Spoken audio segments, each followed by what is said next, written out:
Salut les ludipotes, bienvenue dans cette nouvelle vidéo sur la chaîne YouTube de Sajou. Ouais, ça faisait un sacré paquet de temps qu'on s'était pas retrouvés, c'est le moins qu'on puisse dire. Je vais revenir très rapidement juste après sur les raisons du pourquoi, du comment, pourquoi il n'y a pas eu de vidéo avant.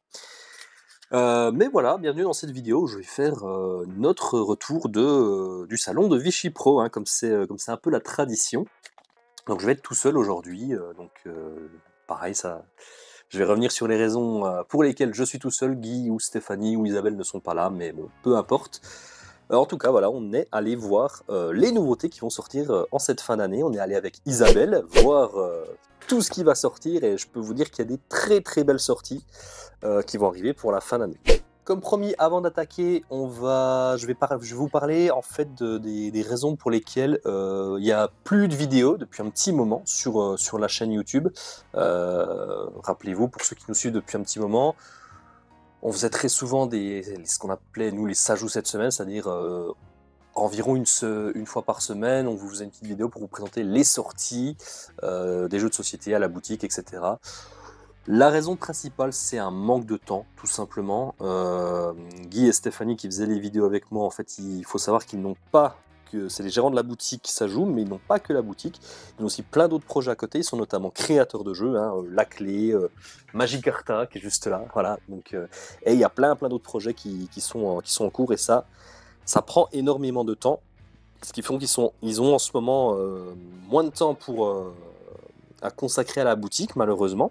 Donc ils sont là, bien sûr, ils sont présents, mais pour ce qui est des vidéos, ben c'est compliqué. Il faut savoir qu'une vidéo, ça met un peu de temps à préparer, hein, ça met un peu de temps à tourner, à prendre les règles, pouvoir présenter les jeux, le montage, etc. Enfin voilà. Tout ça, ça prend énormément de temps. Donc ça, c'est la première raison. Et la deuxième raison, en fait, c'est que maintenant, on est très peu fermé. Vous savez, maintenant, la boutique est ouverte du mardi au samedi et même les dimanches après-midi. Et en fait, on ouvre en non-stop. Ce qui fait qu'il nous reste très peu de temps pour pouvoir tourner. On a essayé de tourner pendant les horaires d'ouverture. En fait, ce qui se passe, c'est qu'on était deux à faire la vidéo, puis une personne qui tient la boutique, en gros. Et jusqu'à maintenant, ça marchait bien. Mais de plus en plus, les temps où il n'y a personne à la boutique, les temps morts où on peut tourner les vidéos, se font de plus en plus rares parce que vous êtes de plus en plus nombreux à venir à la boutique. Et on vous en remercie d'ailleurs. Mais du coup, c'est très difficile de trouver du temps pour les vidéos. Alors, on pourrait le faire, bien sûr, après la fermeture, hein, à partir de 19h.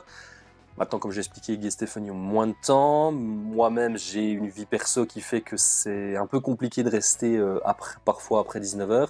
Donc voilà, tout ça mis bout à bout fait que malheureusement, les Sajou cette semaine, c'est compliqué, très compliqué à faire en ce moment.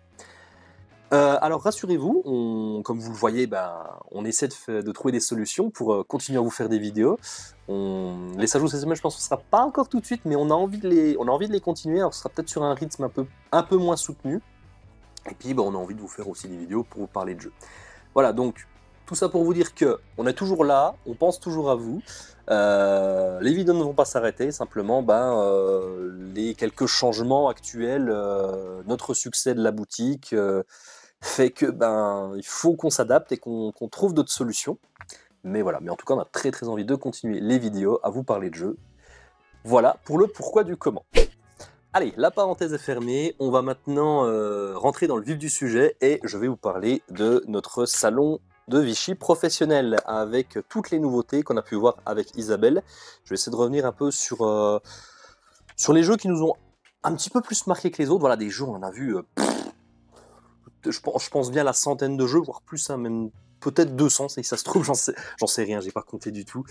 Mais voilà, mais quand tu vois autant de jeux, tu dois te faire une petite sélection. Alors, déjà, d'un point de vue global, j'aime bien revenir un peu sur les tendances qu'on voit. C'est vrai qu'on a vu, par exemple, à Cannes, j'avais dit qu'il y avait une grosse tendance sur les jeux de joueurs, notamment sur les petits jeux 4, etc.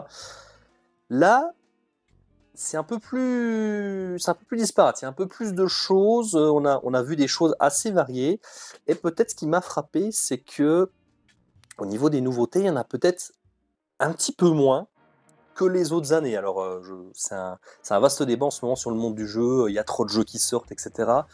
Là, j'ai l'impression que sur ce salon Vichy Pro, il y en a un petit peu moins que sur les différents salons que j'ai pu voir. Alors, il y en a encore beaucoup, il y a encore beaucoup de sorties, peut-être encore trop, ça c'est certain, mais j'ai l'impression que peut-être il commence à y avoir un petit peu moins de nouveautés, on est sur la pente un petit peu descendante. Donc, est-ce que c'est bien, est-ce que c'est pas bien, j'en sais rien, c'est un constat. Voilà, donc des propositions plus variées, j'ai l'impression. Donc pas que des jeux à deux, il y a eu vraiment plein de choses, donc ça c'est cool.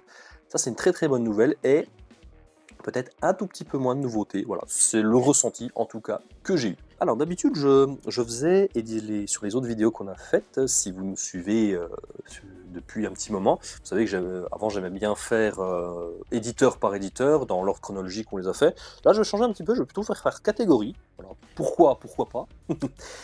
Et puis je vais vous dire dans chacune de ces catégories ce qu'on a vu et ce qui nous a marqué. On va faire les catégories suivantes, on va commencer par les jeux enfants, les jeux de cartes, les jeux d'ambiance, les jeux famille, les jeux de stratégie, et pour terminer, les jeux que j'ai appelés les jeux passionnés, c'est-à-dire plutôt des jeux destinés à un public qui connaît déjà un peu le monde du jeu. C'est pas forcément que du jeu expert, plutôt des choses initiées, des choses très originales, des choses un peu de niche, enfin voilà, il y aura un peu de tout. Allez, sans plus tarder, on y va, et puis on va commencer par les jeux enfants. Les jeux enfants, il y a vraiment des choses très chouettes. J'ai l'impression que sur les salons professionnels, je sais pas pourquoi, mais à Cannes, je trouve qu'il n'y a pas tant de jeux enfants que ça. Et souvent, Vichy, il y a des très bons jeux enfants qui sortent. Ce qui est un peu logique parce que c'est en septembre, c'est Noël, donc forcément, c'est là que les éditeurs ont envie de sortir leurs jeux enfants.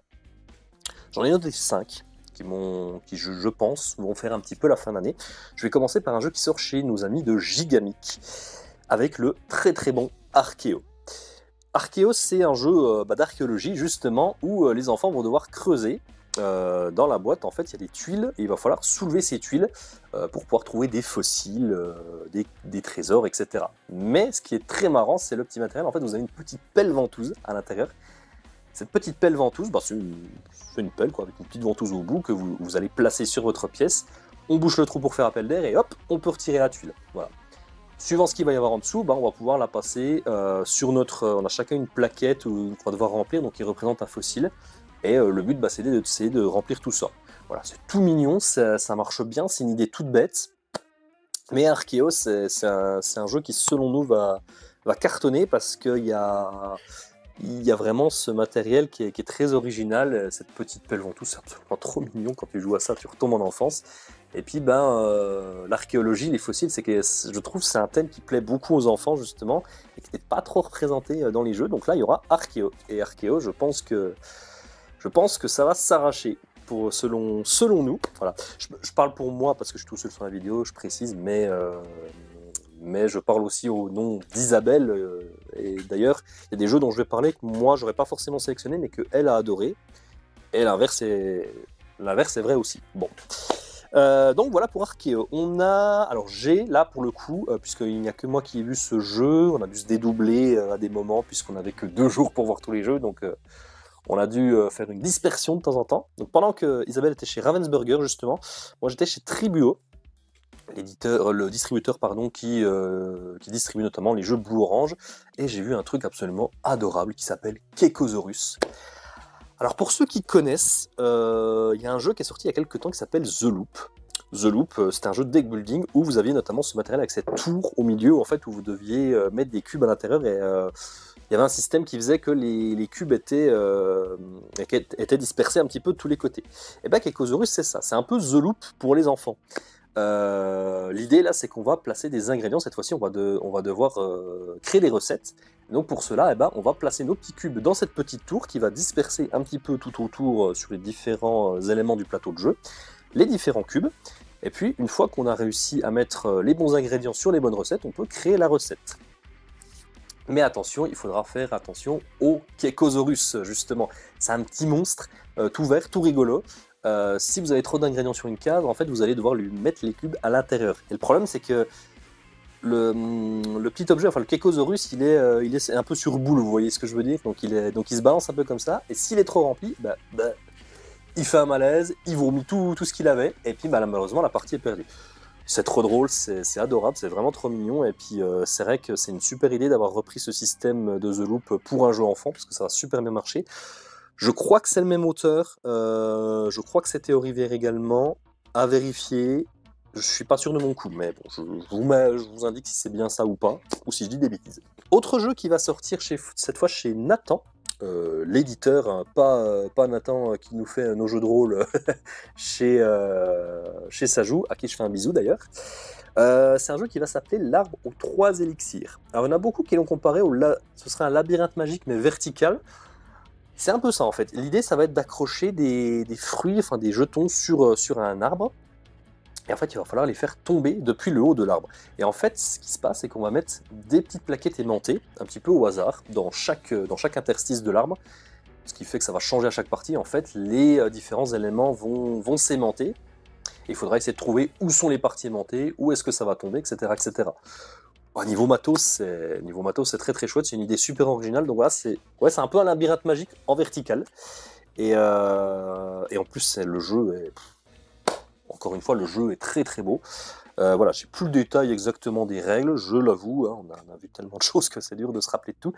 Mais en tout cas, l'arbre aux 3 élixirs, le principe, il va plaire. Ça, c'est sûr, les enfants vont adorer, et les grands-enfants comme moi également.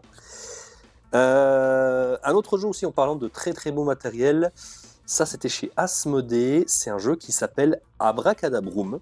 Que j'ai trouvé vraiment trop chouette. Donc là, au niveau matos, on a des petits chaudrons en 3D qui sont absolument trop mignons.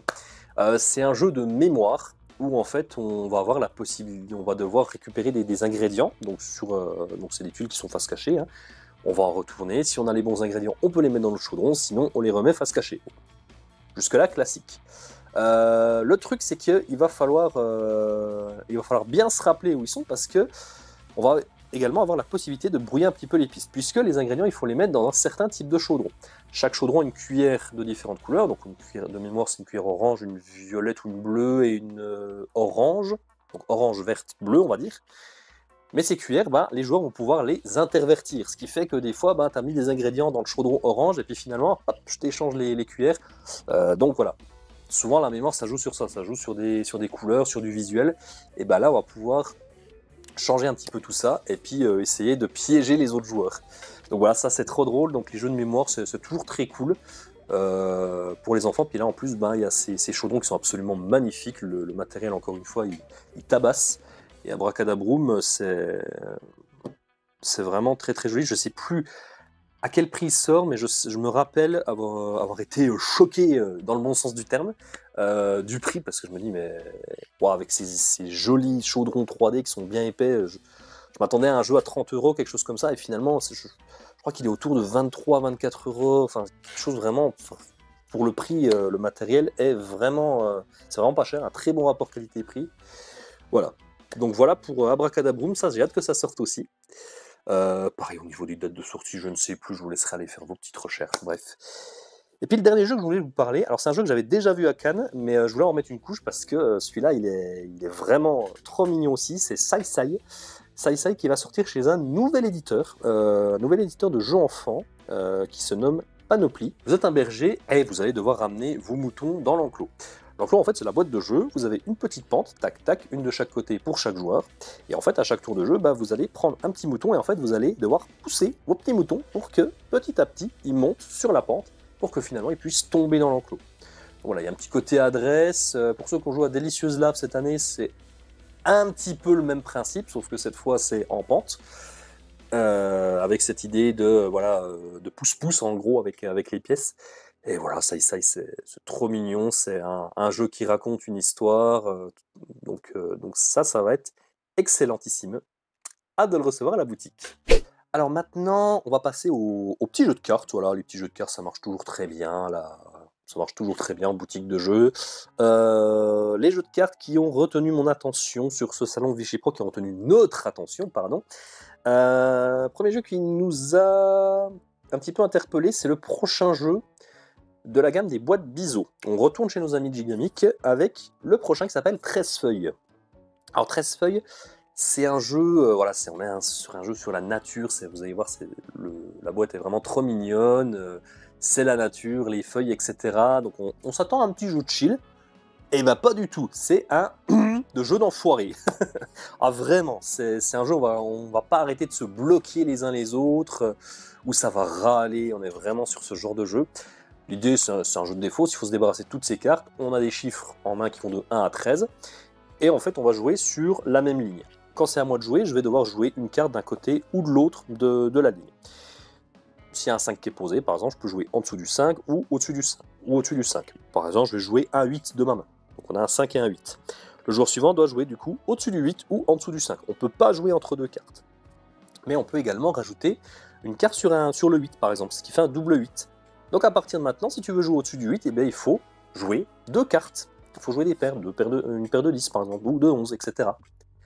On peut encore rajouter des cartes. Si j'ai 2 8 en main, je peux encore rajouter 2 8 sur le 8, ce qui fait un quadruple 8. Du coup, les joueurs qui veulent jouer au-dessus du 8, il faut qu'ils jouent 4 cartes. Commencez à avoir un petit peu le côté je te bloque, tu voulais jouer là, bah tiens, non, tu joueras pas, etc. Voilà, c'est que ça passe son temps à râler, et c'est un principe tout bête.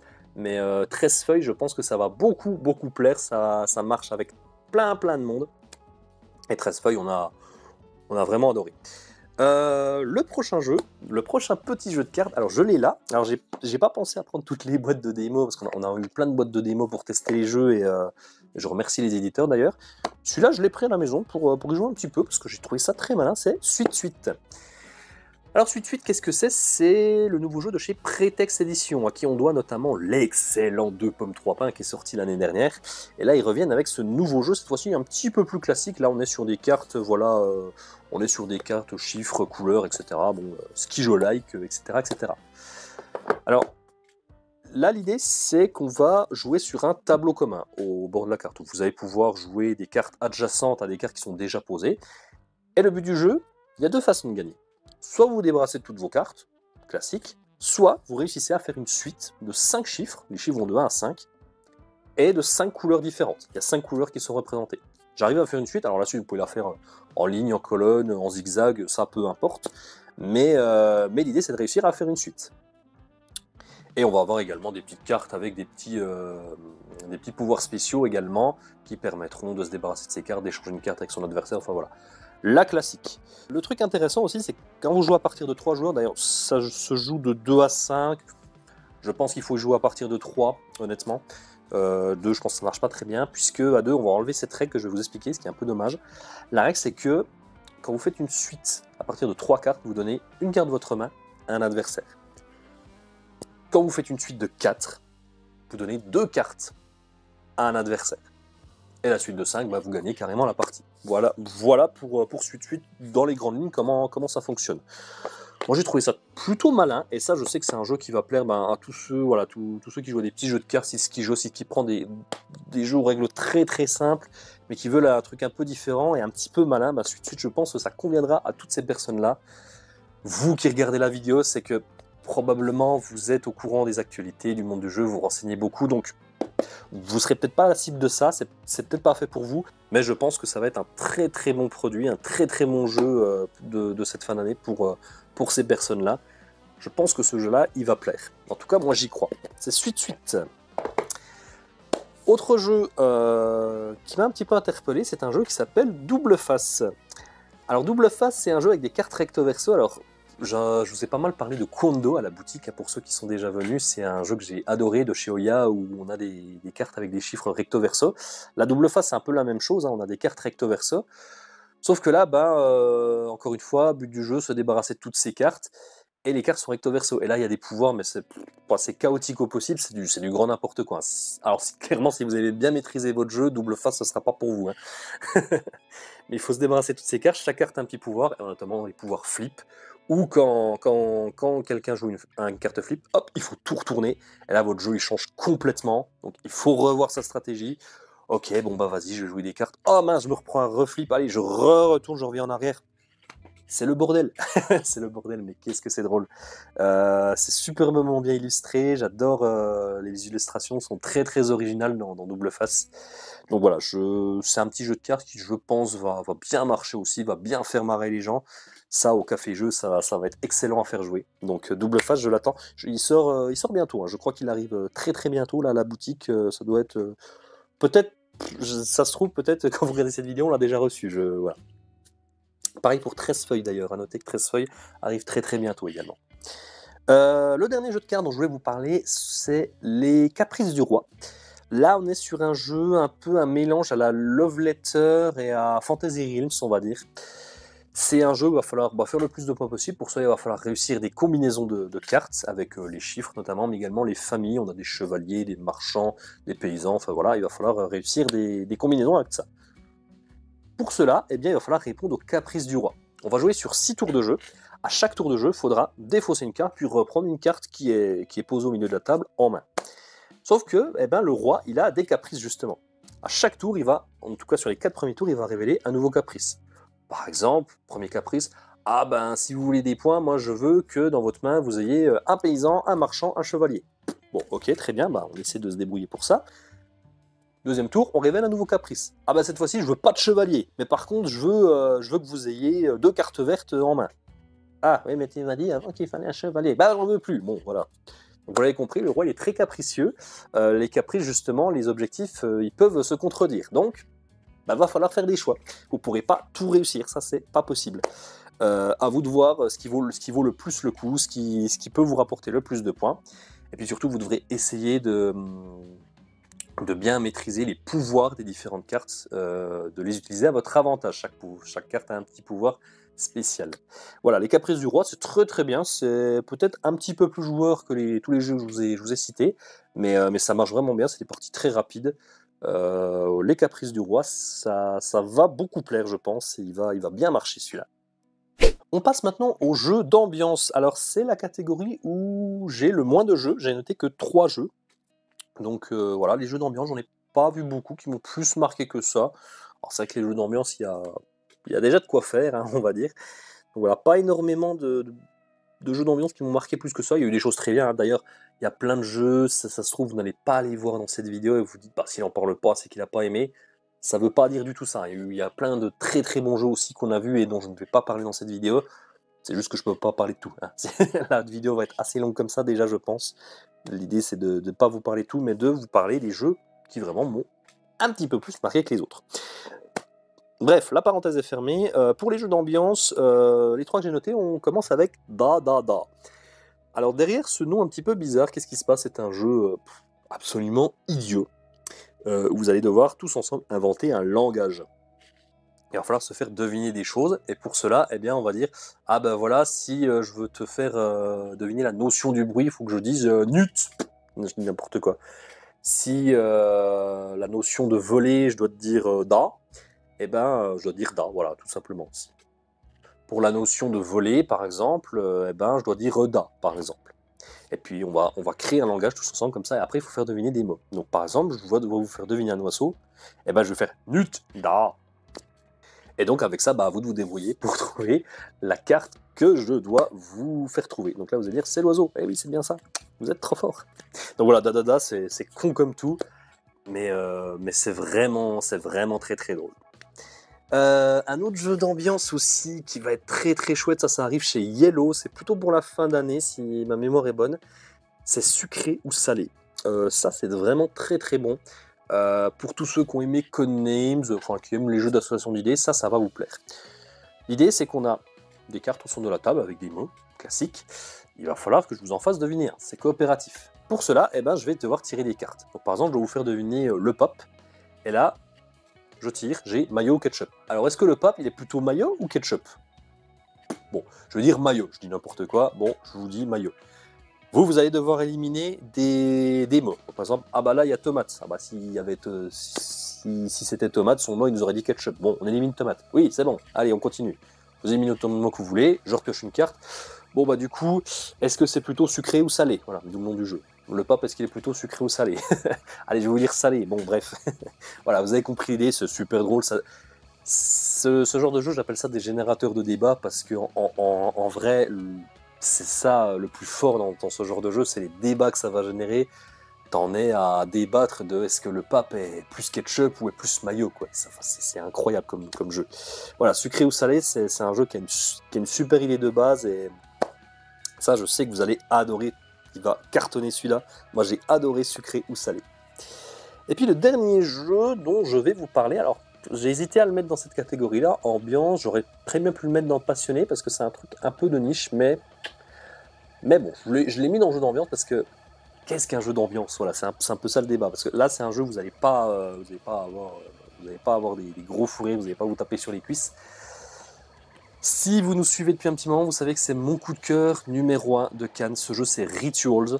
Rituals, un jeu à communication limitée où vous incarnez des chamans. Il va falloir réussir des rituels. Pour cela, vous allez devoir réussir à vous passer des pierres de certaines couleurs. Il faudra avoir les bonnes pierres devant vous.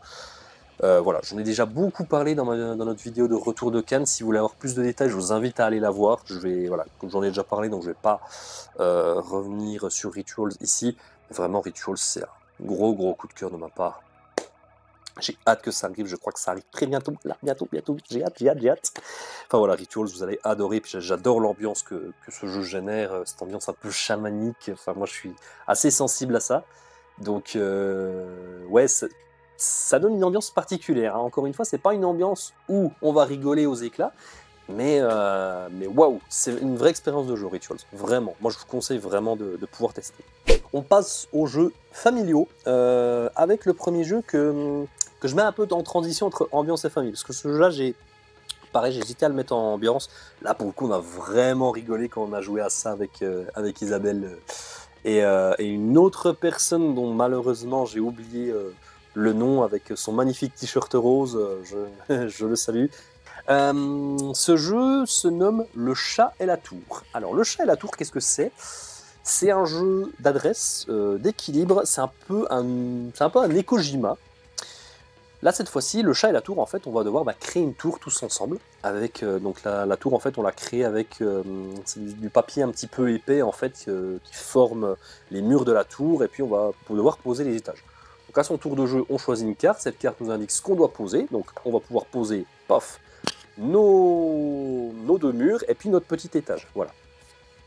Et ça s'appelle le chat et la tour, pourquoi? Puisque, en fait, on va avoir des objectifs à réaliser, et quand on arrive à réaliser un objectif, eh bien, le petit chat qui s'appelle Neko, le petit chat noir, eh ben, il va monter d'étage en étage. Donc non seulement on va devoir construire des étages, mais en plus de ça, le petit jeton chat, on va devoir le faire monter sur les étages.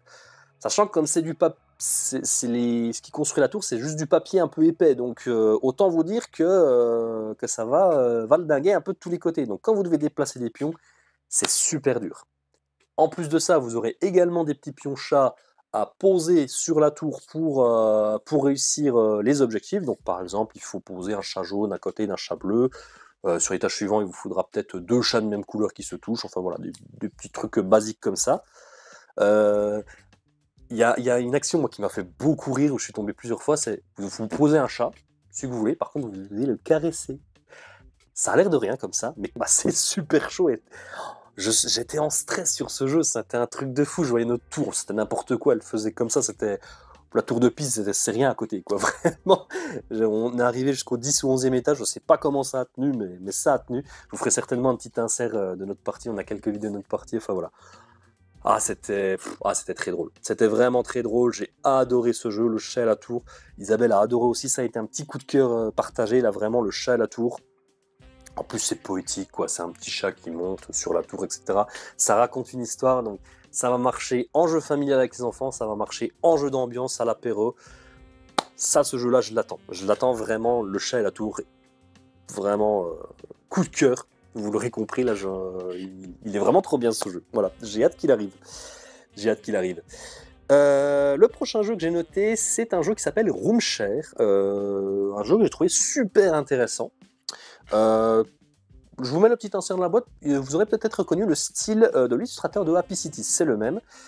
Là, cette fois-ci, on va se balader, on est des locataires dans une grande maison, donc on va mettre des cartes pour constituer la maison, on changera bien sûr les cartes à chaque partie, donc les parties ne seront jamais les mêmes, et en fait, on va essayer de poser nos petits pions dans chacune des salles pour essayer d'amasser un maximum de points. Il y a des salles qui valent 3 points, des salles qui valent 2 points, bon. Par contre, pour valider les points de la carte, il faut qu'il y ait 3 personnages sur la salle. 3 personnages, pas plus, pas moins. Donc, il y a un petit côté un peu semi-coopératif, où il va falloir quand même s'aider, mais il n'y aura qu'un seul gagnant. Et le petit twist qui est super intéressant, c'est que je peux très bien mettre un 4e pion sur la carte.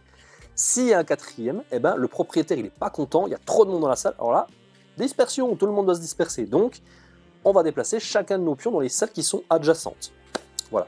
En fait, il y a les emplacements où on peut poser nos pions, ils sont à chacun des côtés de la salle, et du coup, vous déplacez vos pions dans la salle qui est tout de suite adjacente à côté. Ce qui fait que du coup, parfois, vous allez vous déplacer sur des salles qui valent beaucoup de points. Bon, ça, c'est cool. Mais vous allez peut-être également provoquer des réactions en chaîne, parce que du coup, vu que je me déplace dans la salle d'à côté, ah mince, ce coup-ci on est 4, allez on recommence, ça redécale, ah on est de nouveau 4 ici, allez ça redécale. Voilà, stratégiquement c'est super intéressant, c'est hyper simple à prendre en main, des illustrations très très jolies, donc room share, ça va être une valeur sûre, ça marche super bien, je vous conseille de jeter un œil sur celui-là. Le prochain, alors... Je pouvais pas ne pas en parler, ça va être le raz-de-marée de cette fin d'année. Ça s'appelle Tech Time. Si vous suivez l'actualité ludique, vous en avez entendu parler. Hein, c'est vraiment le jeu qui va cartonner pour cette fin d'année. J'en suis à peu près persuadé, parce que c'est bien, c'est beau. C'est beau et c'est bien, voilà. Qu'est-ce que tu veux que je te dise de plus?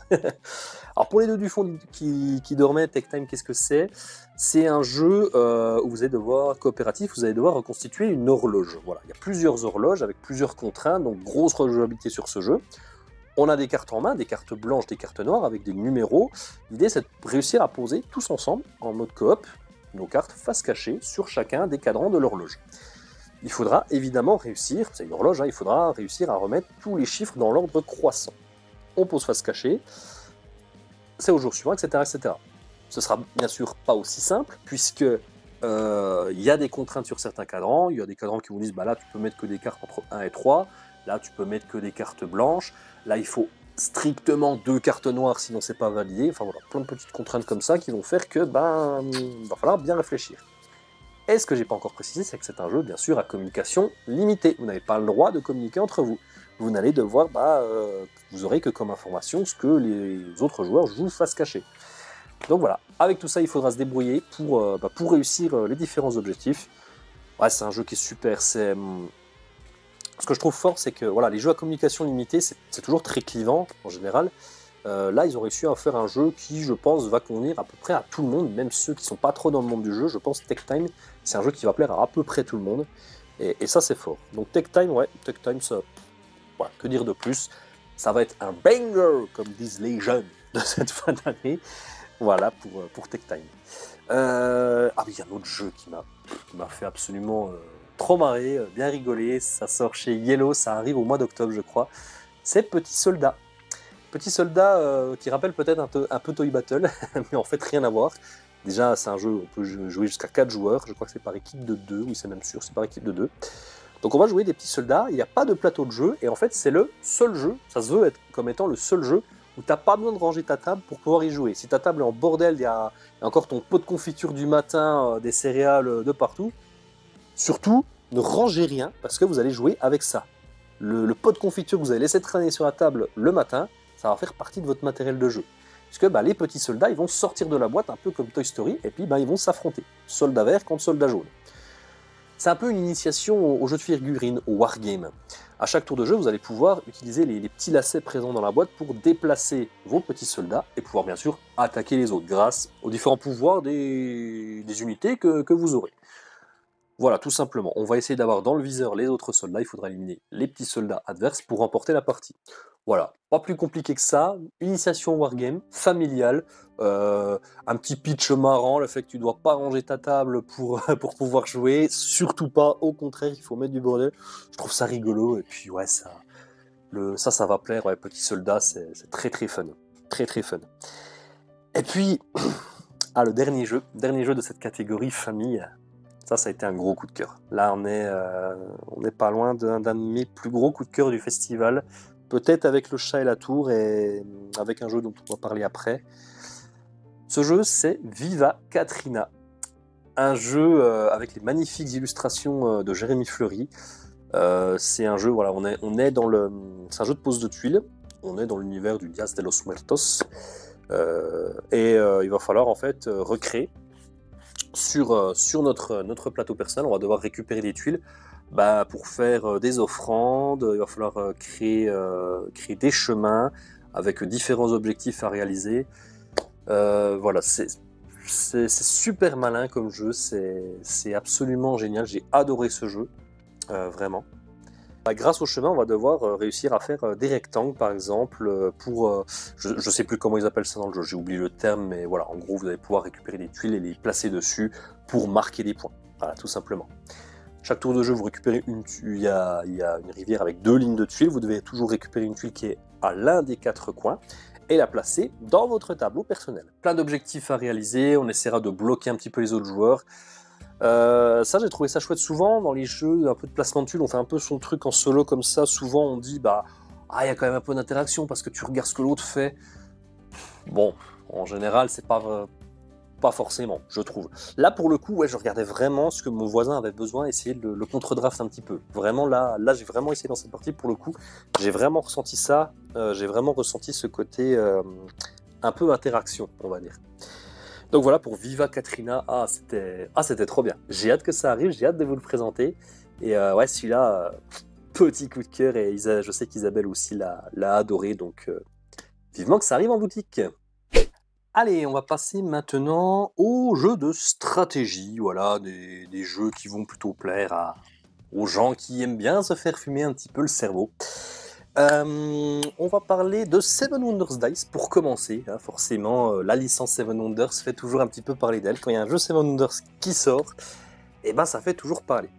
Alors Seven Wonders Dice, qu'est-ce que c'est? C'est un jeu de shake and write. Vous allez jouer avec des dés et ces dés, vous allez les mettre dans une petite barquette que vous allez secouer. Chaque dé va donc se retrouver dans une des parties de cette fameuse barquette et ça vous indiquer quel dé vous allez pouvoir utiliser dans quelle partie de votre feuille. Ces feuilles, en fait, vous allez pouvoir écrire dessus. Dedans, le matériel, c'est vraiment sympa. C'est des crayons gras, donc c'est pas du marqueur, vous savez, qui laisse des traces et tout quand vous essuyez. Ça, c'est insupportable. C'est vraiment bien fait pour ça.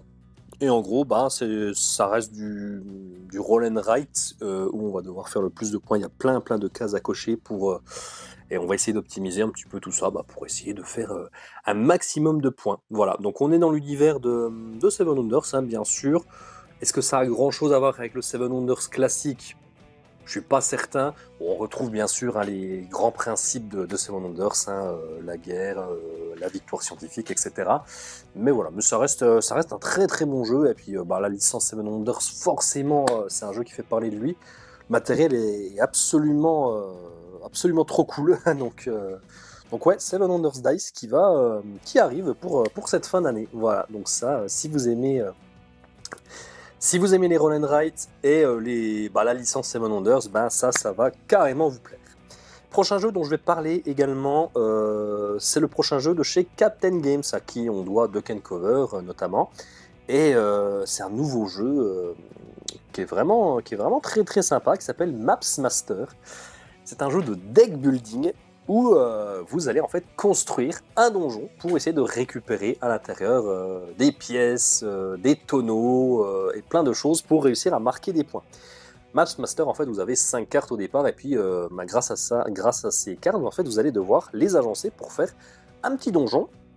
Et ensuite, chaque joueur va devoir dessiner sur les cartes pour se déplacer dans le donjon et ramasser un maximum d'objets. Ces objets vont vous permettre d'acheter une nouvelle carte. Toutes les pièces que vous allez ramasser, vous pourrez acheter de nouvelles cartes, qui seront des nouvelles pièces pour votre donjon, des pièces avec des choses forcément un petit peu plus intéressantes que les cartes de départ. On va essayer de ramasser des clés pour pouvoir ouvrir les portes, avoir accès à des objets un petit peu plus intéressants. Et puis ces objets vous permettront de remplir des objectifs. Et ça vous fera des points de victoire en fin de partie. Je trouve ce côté mélange deck building et dungeon crawler, j'ai trouvé cette idée absolument géniale.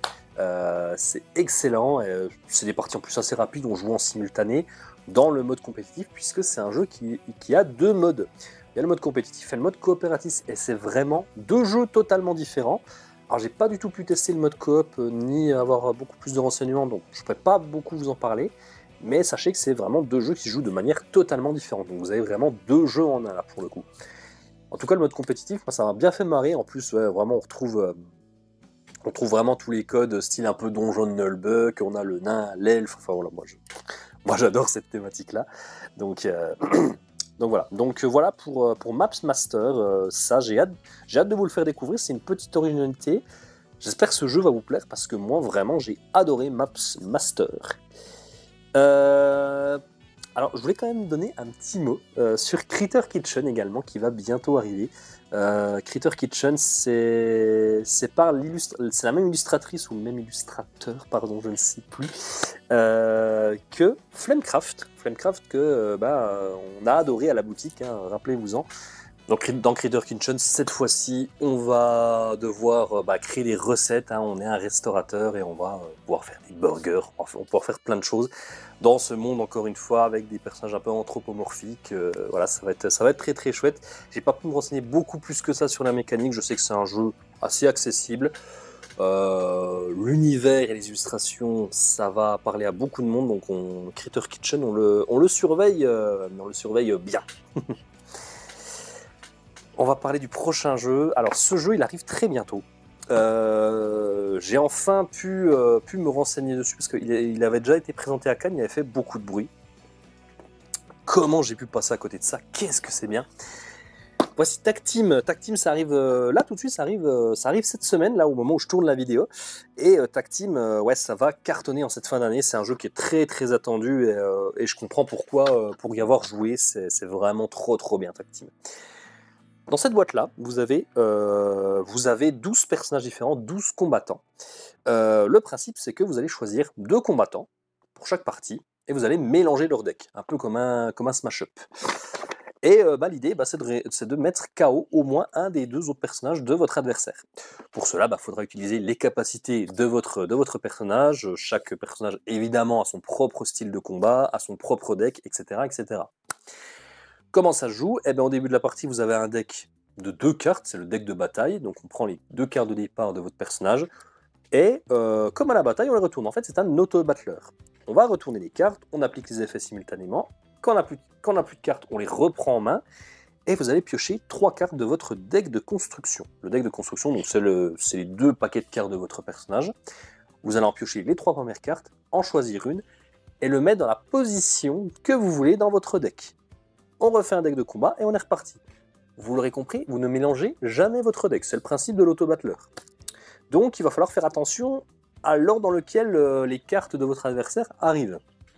Il faudra faire très attention à ça, puisque si vous vous faites attaquer, vous savez que la deuxième carte vous attaque, et peut-être qu'il va falloir mettre quelque chose pour bloquer en position numéro 2.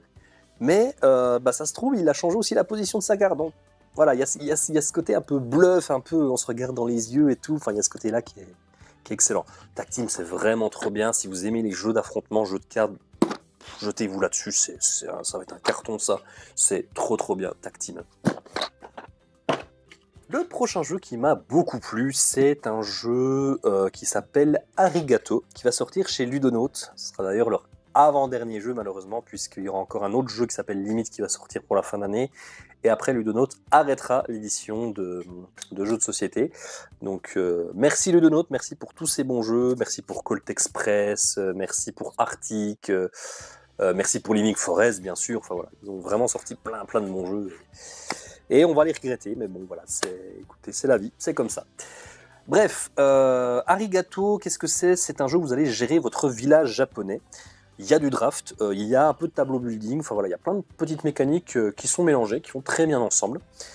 Dans Arigato, on va jouer en 12 manches. Sur chaque manche, vous allez recevoir 5 cartes. Vous allez en placer une dans votre village, ce qui va un petit peu générer votre moteur, puisque les habitants présents dans votre village vont vous rapporter des bonus de manière différente. Bon. On va avoir 2 cartes qu'on va défausser pour réussir à générer des ressources. C'est aussi un jeu de gestion de ressources. Et les 2 autres cartes, vous allez les drafter.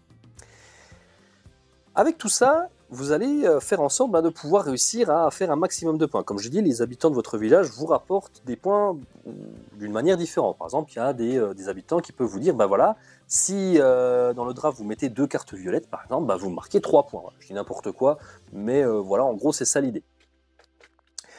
En plus de ça, les habitants de votre village vont vouloir faire des offrandes pour pouvoir aller au temple. Les offrandes, il faudra un certain nombre de ressources, donc c'est à ça que vont servir vos ressources. Un habitant du village qui veut 2 ressources bleues, une ressource jaune, une ressource verte. Une fois que vous les avez, vous pouvez les dépenser pour préparer l'offrande, et vous pouvez déplacer ce personnage sur votre temple. À la fin de la partie, on compte les points, tous les personnages de votre temple, tous les points que vous aurez amassés grâce à votre moteur qui va du coup se régénérer un petit peu pendant toute la partie. Et voilà, ça marche vraiment trop bien, c'est Arigato, c'est un super jeu de stratégie, vraiment, ça marche très bien à 2 joueurs, mais ça se joue à plus nombreux, jusqu'à 4 si je dis pas de bêtises. Arigato, vraiment un très bon jeu qui va arriver pour cette fin d'année, je vous conseille vraiment de tester. Et, il est pas original dans ses mécaniques, mais l'assemblage d'un petit peu tout ça, j'ai trouvé que ça marchait super bien, une vraie belle alchimie sur ce jeu, ça marche super bien. On va parler également d'un jeu à 2 joueurs dont vous avez peut-être entendu parler si vous êtes fan du jeu Abyss. Effectivement, vous avez Légion qui va arriver, qui est un jeu à 2 joueurs. Alors, beaucoup disent que c'est Abyss à 2 joueurs. Oui et non, c'est pas vrai, c'est dans l'univers d'Abyss effectivement, mais c'est quand même un jeu qui est assez différent d'Abyss quand on regarde finalement. Alors on va retrouver les mêmes codes, hein, les 5 couleurs de factions, etc. Et on va essayer de devoir avoir des majorités, c'est un jeu de majorité, vous allez poser des cartes en fait en face de chacune des couleurs pour essayer d'avoir ce jeton vers vous. Chaque jeton vous rapporte des bonus d'une manière différente. Et puis on va essayer de gagner des points avec tout ça. A noter également que vous allez pouvoir gagner des héros. Pour avoir les héros, il vous faut au moins 3 légions dans la colonne qui correspond. Si vous voulez un héros jaune, il vous faut 3 légions dans la colonne jaune. Vous allez devoir en prendre 2, la mettre sous le héros, et le héros vous rapporte des points. Alors attention, puisque comme vous retirez 2 légions, vous risquez de perdre la majorité. Donc, il y a des choix à faire, à vous de voir. Et c'est vraiment très tendu, hein, c'est vraiment du bon jeu d'affrontement très tendu, sachant qu'il y a 2 conditions de victoire. On peut faire la victoire au point, mais on peut également essayer d'avoir des bannières. Si vous avez 5 bannières, vous remportez la partie. On a fait une partie avec Isabelle, j'ai beaucoup apprécié. Ah, je me souviens avoir adoré, et en plus, les illustrations, bon, c'est Abyss quoi, hein, ça reste un univers qui est assez marquant, mais en tout cas, Légion, ouais, très bon jeu, vraiment, c'était une super idée de plaquer ce thème Abyss dessus, enfin, plaquer entre guillemets, mais vraiment, le jeu est très joli. Dernier jeu dont je vais vous parler de cette catégorie stratégie, c'est un jeu qui va sortir chez Studio H, il s'agit de Space Lab. Space Lab, c'est un jeu de construction de tableaux. On va avoir différentes navettes qui vont être posées devant vous, et en fait, on va devoir jouer des cartes sur les navettes et même entre les navettes pour essayer de réaliser les objectifs de chaque navette pour marquer les points. Le système de pose de cartes, c'est un petit peu comme Forêt Mixte, c'est-à-dire que je vais devoir soit piocher des cartes, ou quand je joue une carte, il faut que j'en paye le coup. Si ma carte coûte 2 cartes, et je dois défausser 2 cartes de ma main, tout simplement. Donc ça marchait déjà très bien dans Forêt Mixte, ça marche effectivement très bien dans ce jeu-là. Le jeu est très joli, les navettes un petit peu foil comme ça, j'ai trouvé ça vraiment très sympa. Donc pour tout fan de jeux de construction de tableaux, vraiment jetez-vous dessus parce que c'est super bien équilibré, il y a plein de choses qui vont vous plaire, plein de choses un petit peu originales, c'est vraiment très bien Space Lab. Et ça va être attendu, je le sais, donc Space Lab, ça annonce du bon aussi. On arrive gentiment à la dernière catégorie de cette vidéo, la catégorie passionné. Des jeux pour des gens un petit peu joueurs, des choses un petit peu originales, des choses un petit peu de niche. Et on va commencer, on est plutôt sur un jeu initié, là je dirais initié plus peut-être. Il s'agit de Dragonnier. Dragonnier qui va être édité par Super Meeple. Dragonnier, c'est un jeu où vous allez justement incarner un dresseur de dragons. On est dans un monde où dragons et humains cohabitent, un petit peu je sais pas pourquoi, mais ce jeu m'a rappelé Dinotopia, pour ceux qui connaissent. Sauf que là, on remplace les dinosaures par les dragons, mais je sais pas, l'univers du jeu m'a rappelé un petit peu ça. Donc, et comme moi, Dinotopia, c'est quelque chose qui m'a pas mal marqué dans ma jeunesse, déjà la thématique m'a un petit peu touché. Et en plus, Dragonnier, c'est un très bon jeu. On est sur de la pose d'ouvrier. Alors, plus exactement, de la pose de pile d'ouvriers, puisqu'en fait, vous avez 10 jetons qui représentent vos ouvriers, et en fait, vous allez pouvoir les dispatcher un petit peu comme vous voulez. Vous pouvez en mettre 3, 4, un seul, suivant la puissance que vous voulez donner à vos actions.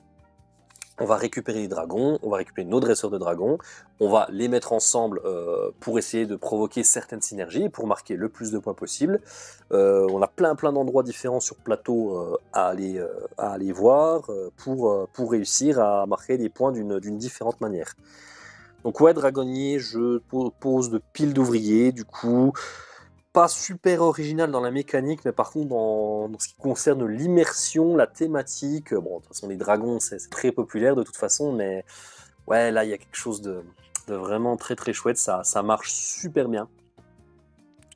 Si vous aimez les jeux un petit peu touffu, mais voilà, on n'est pas sur du expert, je dirais plutôt initié plus, mais là, ce jeu, je pense, va vous parler, et vous devriez apprécier. Un autre jeu aussi, on reste chez le même distributeur, donc là, on est, avec Super Meeple, on est chez Neoludis, on reste chez nos amis de Neoludis, avec Rebirth, avec ce magnifique accent anglais.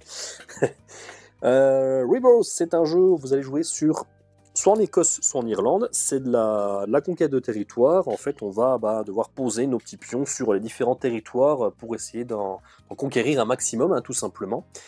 Et on peut jouer soit sur l'Irlande pour une partie un petit peu plus simple, soit sur l'Écosse pour une partie un peu plus complexe. Alors, c'est pas le jeu sur lequel j'ai le plus d'informations, malheureusement, mais je sais que c'est un jeu qui a fait énormément parler sur le festival. Tous ceux qui ont testé, tous ceux qui sont allés voir étaient absolument enchantés de la découverte. Donc malheureusement on avait beaucoup de choses à voir, donc avec Isabelle on aurait bien voulu tester, on n'a pas eu le temps, donc je pourrais pas vous en dire beaucoup plus sur Rebirth, mais nous je sais qu'il nous a fait quand même pas mal tiquer également. Ça a l'air excellent, on l'aura à la boutique et on a hâte de l'avoir, et je sais qu'il va être attendu. Le prochain jeu, bien sûr, c'est attendu ça. Alors c'est un peu de niche, mais pas tant que ça.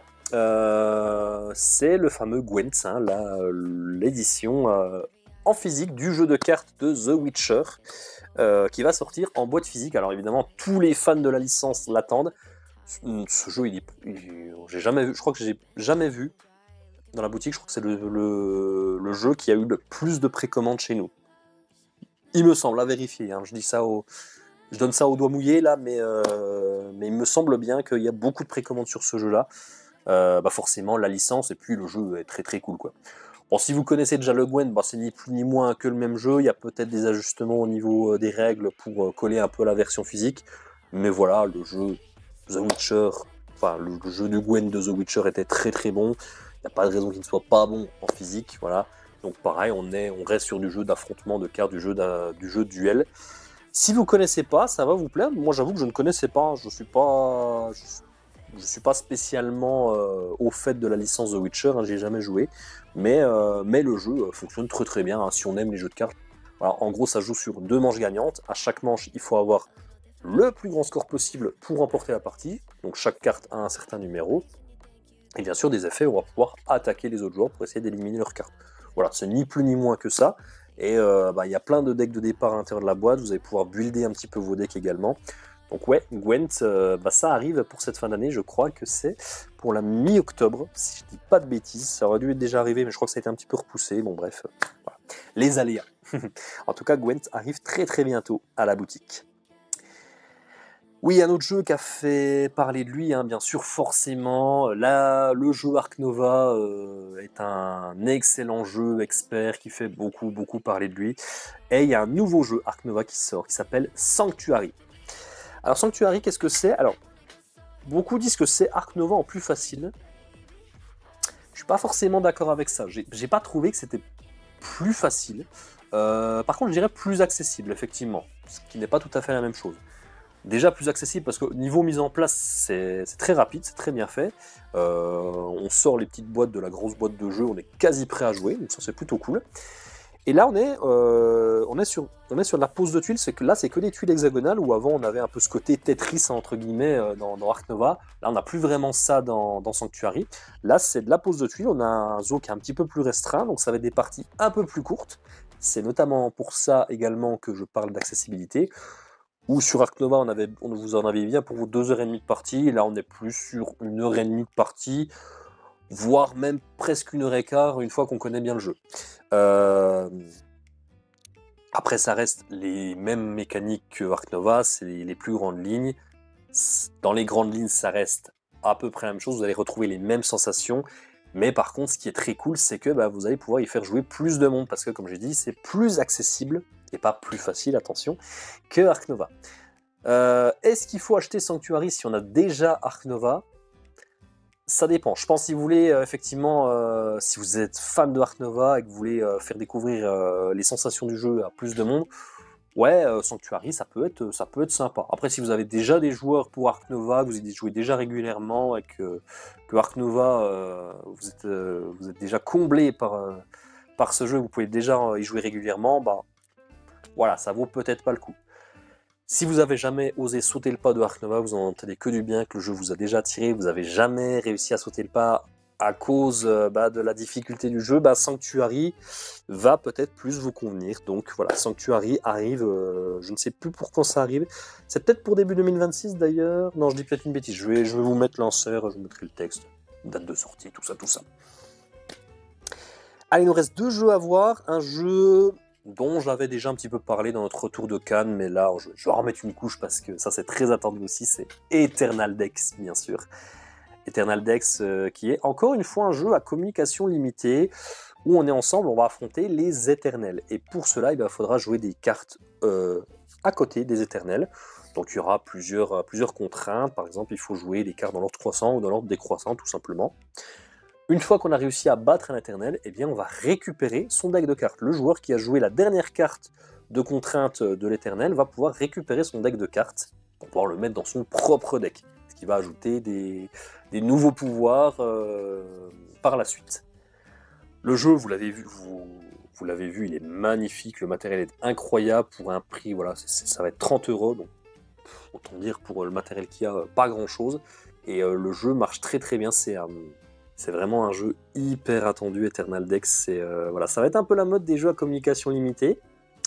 J'espère que là on a vu Tech Time, notamment Ritual, Eternal Dex. J'espère un petit peu que les 3 vont pas trop s'entrechoquer entre guillemets. Moi je suis ravi parce que les jeux de communication limitée, j'adore ça. Donc j'ai vraiment hâte de découvrir tout ça. Mais Eternal Dex en tout cas, ouais, c'est très très attendu. C'est des illustrations magnifiques, c'est super original. Donc Eternal Dex, ça va vous plaire. Donc Eternal Dex, très très attendu aussi, et il va faire parler de lui, on pense, pour cette fin d'année. Un petit mot très rapide sur un des coups de cœur d'Isabelle. Alors moi ça m'a un peu moins marqué, mais je vais quand même en parler parce qu'il n'y a pas de raison qu'il y ait que mes coups de cœur qui se fassent dans cette vidéo. Isabelle elle a vraiment flashé sur Once Upon a Line. Alors Once Upon a Line, c'est un jeu Legacy, narratif, où vous allez vivre une aventure, lire une histoire, etc., etc. Ça, vous connaissez.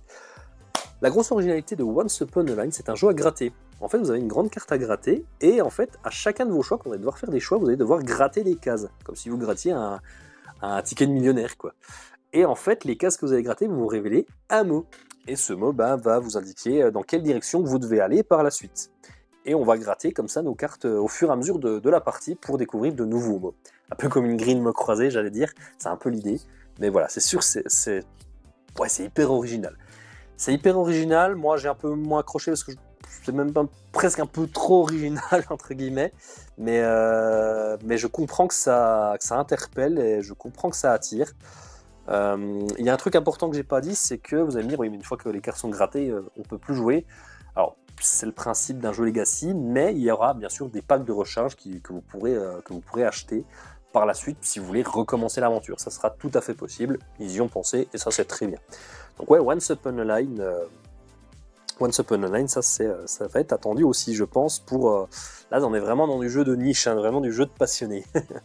On arrive déjà au dernier jeu de cette vidéo, et le dernier jeu dont je vais vous parler, c'est le jeu Fromage. Je trouve que c'est un très bon jeu pour terminer cette vidéo. Oui, le jeu s'appelle Fromage, oui, c'est pas une blague. Fromage, c'est de la pose d'ouvrier.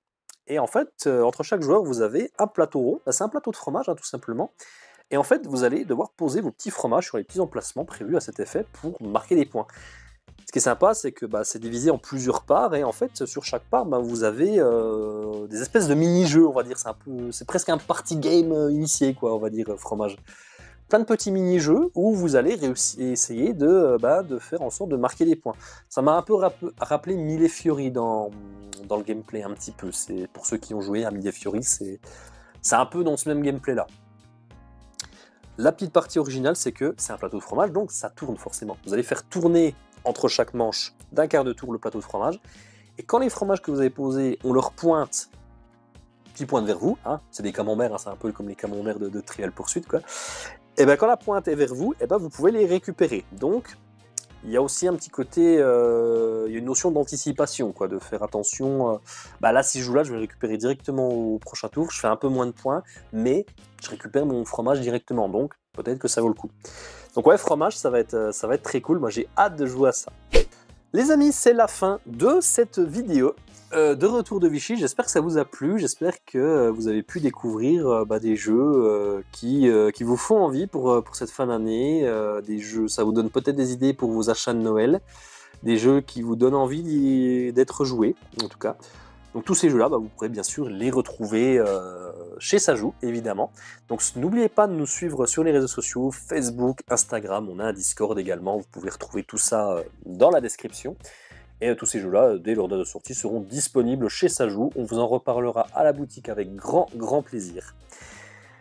On se retrouve très bientôt, j'espère pouvoir refaire une vidéo très prochainement. J'ai envie de faire une vidéo top aussi, j'avais fait en début d'année le top janvier-avril, j'aimerais bien faire mon top mai-août, du coup 4 mois par 4 mois. Donc je vais essayer de faire ça, et ouais, les Sajou cette semaine, ce serait cool qu'on puisse les reprendre. Je pense que ce ne sera pas tout de suite ça malheureusement, mais en tout cas on va faire au mieux. Voilà les petits potes, sur ce, on vous fait des bisous. Jouez bien, jouez beaucoup, et à bientôt chez Sajou.